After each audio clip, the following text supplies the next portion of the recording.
السلام عليكم ورحمة الله تعالى وبركاته. نلاحظ في الآونة الأخيرة اهتمام الناس بالبرامج الغنائية ومواقع التواصل الاجتماعي، وابتعاد الناس عن القرآن الكريم، واهتمامهم بالفن الماجن والذي لن يستفيدوا منه شيئا سوى تضييع الوقت على شيء ليس منه فائدة. لذلك أعزائي، فلنجعل اهتمامنا الأكبر في شيء ينفعنا في دنيانا وآخرتنا، ولنتغنى بالقرآن ونعمل به، ولنجعل صوتنا في خدمة الدين بدل أن نعمل على نشر المنكر والخلاعة.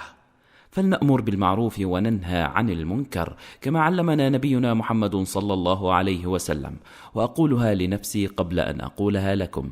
فلنمض بالسنة ولنتغنى بالقرآن والأذان والشعر الإسلامي والنشيد، ولنقل ما يرضي ربنا، فذلك أقرب لنا إلى الجنة، وهو ما قد يبعدنا عن النار. معكم أخوكم في الله نبيل ناصر حماد من فلسطين، أرحب بكم في هذه الدورة المتخصصة في تعلم المقامات الصوتية في تلاوة القرآن الكريم، وأسأل الله العلي القدير أن يفتح علينا وعليكم أبواب علمه ورزقه ورحمته. نعرض عليكم أسلوبا حديثا وبسيطا وسهلا وسلسا لتعلم المقامات الصوتية بأسلوب شيق وممنهج. وبعد هذه الدورة يتوقع من الطالب أن يميز بين المقامات، وأن يستطيع البدء بالمقام الذي يريد بأي وقت، وأن يتدرب بشكل صحيح على التلاوة والكثير من المعلومات المفيدة لقارئ القرآن التي تثري ثقافته الصوتية. قال تعالى في سورة القمر بعد أعوذ بالله من الشيطان الرجيم: بسم الله الرحمن الرحيم: إنا كل شيء خلقناه بقدر.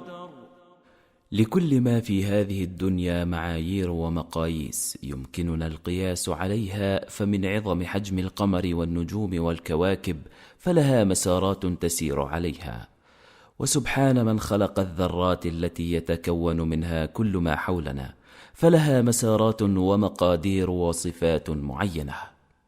كذلك الصوت، فهو علم محدود وفيه مقياس ومعيار ومعايير ومقادير.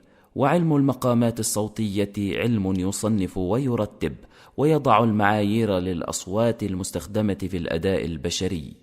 واستخدام المقامات في تلاوة القرآن الكريم هو أمر لا بد منه، فلا يوجد تلاوة تخرج من إطار المقامات، فهو علم موجود يصنف ويرتب الألحان والأصوات الموجودة، وهو أيضا معيار لصحة التلاوة بعد التأكد من صحة أحكام التجويد، فلا يغلب اللحن على أحكام التجويد، بل يجتمعان للحصول على تلاوة صحيحة. وعندما تستخدم المقامات الصوتية في تلاوة القرآن الكريم يمكنك أن تستخدم صوتك بشكل سليم، وأن تعبر عن الآيات ومعانيها، وتصور للمستمع الآيات كأنها أمامه.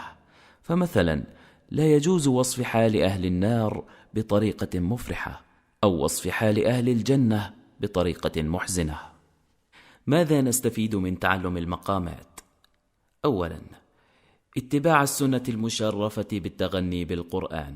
عن أبي هريرة رضي الله عنه قال: قال رسول الله صلى الله عليه وسلم: ليس منا من لم يتغن بالقرآن، بمعنى أن يحسن صوته في تلاوة القرآن الكريم.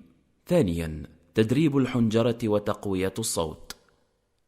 ثالثا، التمييز بين المقامات استماعا وأداء. رابعا، استخدام المقام المناسب في الوقت المناسب.